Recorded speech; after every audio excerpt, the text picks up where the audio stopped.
6 గ్యారంటీల్లో ఈ రోజు వరకు అర గ్యారంటీ కూడా అమలు కాలేదు. నిజంగా చెప్పాలంటే ప్రపంచ ఎన్నికల చరిత్రలోనే అతి పెద్ద ఫ్రాడ్ ఏదైనా ఉంది అంటే కాంగ్రెస్ యొక్క అభయహస్తం మేనిఫెస్టో. అందుకే ఇవాళ మేము కూర్చున్నాం, లీగల్ సెల్ అంతా కూర్చున్నాం. మా సీనియర్ నాయకులు, న్యాయ నిపుణులు, మాజీ అడ్వకేట్ జనరల్ గారితో కూర్చొని ఇవాళ మేము ఒక బిల్లు, ప్రైవేట్ మెంబర్ బిల్లుని తయారు చేశాం. తయారు చేసిన బిల్లు యొక్క కాపీ ఇది. ఈ బిల్లు ఏదైతే ఉన్నదో రాష్ట్ర శాసనసభలో, శాసన మండలిలో మేము ప్రవేశపెట్టబోతా ఉన్నాం. ఈ వచ్చే శుక్రవారం రోజు ప్రవేశపెట్టబోతా ఉన్నాం. 6 గ్యారంటీలకు చట్టబద్ధత కల్పిస్తూ, 6 గ్యారంటీలకు చట్టబద్ధత కల్పిస్తూ మరి వెంటనే దీన్ని ఆమోదించాలని కోరుతూ ఈ బిల్లును మేము ఇంట్రడ్యూస్ చేయబోతా ఉన్నాం. సరే, మీరు అడగొచ్చు, ఒక ప్రైవేట్ మెంబర్ బిల్లు పెట్టొచ్చా? బిల్స్ అన్ని గవర్నమెంట్ కదా పెట్టాలి. ఉమ్మడి ఆంధ్రప్రదేశ్లో మనకు ఒక చరిత్ర ఉంది.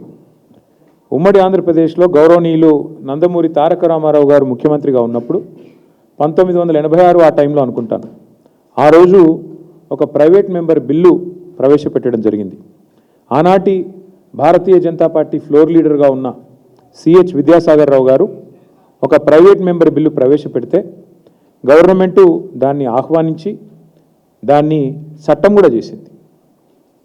అంటే ఈ రాష్ట్రంలో ప్రెసిడెంట్ ఉంది, ఉదాహరణ ఉంది, ఇదివరకు జరిగిన ఉదంతం మన కళ్ళ ముంగట్నే ఉంది. అంటే గవర్నమెంట్కు సంస్కారం ఉంటే, గవర్నమెంట్కు చిత్తశుద్ధి ఉంటే, ప్రజల పట్ల ప్రేమ ఉంటే ఎవరు బిల్లు ప్రవేశపెడితే ఏమి మద్దతు ఇవ్వడానికి. అందుకే మేము రాష్ట్ర ప్రజల తరపున ప్రభుత్వాన్ని కోరుతా ఉన్నాం. మీరు సంతకం పెట్టిన ఫైలు మరి ఇప్పటివరకు దొరకట్లేదు. తప్పకుండా దాన్ని కూడా వెతుకుతాం, పట్టుకుంటాం. కానీ ఈ లోపల మీకు ఇబ్బందిగా ఉంది కాబట్టి, మీరు పెట్టలేకపోతున్నారు కాబట్టి మేము బిల్లు తయారు చేసుకొని వచ్చినాం. మరి ఆ బిల్లును దయచేసి ప్రవేశపెట్టే విధంగా సహకరించాలని గౌరవ స్పీకర్ గారిని కలుస్తాం, చైర్మన్ గారిని కలుస్తాం, మెంబర్లందరికీ బిల్లు కాపీస్ ఇస్తాం, ఇచ్చి ఈ బిల్లుకు మద్దతు ఇవ్వాలని చెప్పి కూడా మా లాబింగ్ కూడా మేము చేస్తాం.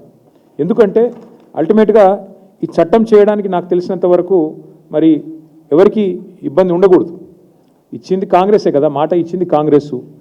ఎన్నికల మేనిఫెస్టోనే అభయహస్తం, 6 గ్యారంటీలు 100 రోజులు. కాబట్టి కాంగ్రెస్కి అభ్యంతరం ఉండడానికి అవకాశం లేదు. ప్రధాన ప్రతిపక్షం మేము, మరి అటు అధికార పక్షము ప్రధాన ప్రతిపక్షం కలిసిన తర్వాత మేమే బిల్లు పెడుతున్న తర్వాత పాస్ కాకపోయే సమస్య లేదు.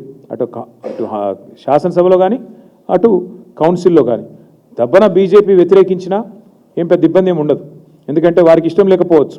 కాబట్టి మేము ఖచ్చితంగా ఈ బిల్లును ప్రవేశపెడతాము. దీనికి సహకరించాల్సిందిగా గౌరవ ప్రభుత్వాన్ని కూడా మేము కోరుతా ఉన్నాం. మరి ఇంకా విచిత్రమైన విషయం ఏంటంటే ఈరోజు మాకు అర్థం కాని విషయం, సరే మేమేమో ఇప్పటిదాకా కూర్చొని